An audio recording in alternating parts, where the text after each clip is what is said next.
परमेश्वरको वचनले यसरी भन्दछ, आफ्नो बुवा आमालाई आदर गर।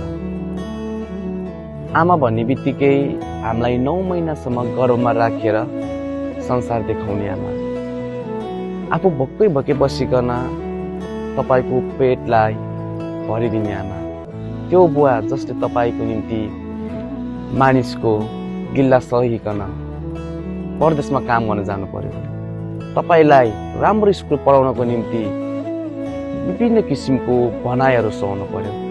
आज कतिचोटि आज तपाईले आफ्नो आमा बुवालाई अनादर गर्नुहुन्छ, त्यही आमा बुवालाई तपाईले भन्नुहुन्छ अनपढ, पढ्न नजानेको, त्यही बुवालाई तपाईले भन्नुहुन्छ लुगा लाउन जान्दैन।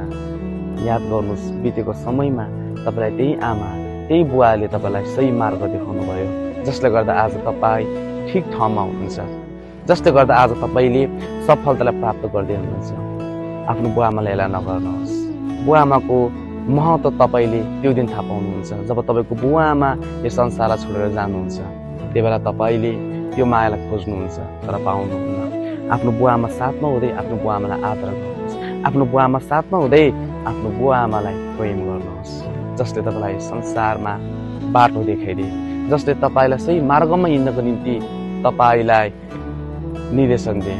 आज त्यो बुवा आमालाई तपाईले अनादर नगर्नुहोस्। उहाँको बुढेसकालको अवस्थामा पनि जसरी पहिले उहाँले तपाईलाई वास्ता गर्नुभयो, जसरी पहिले उहाँहरूलाई तपाईलाई प्रेम गर्नुभयो, त्यसरी नै तपाईले उहाँको वास्ता गर्नुहोस्, त्यसरी नै उहाँलाई तपाईले प्रेम गर्नुहोस्।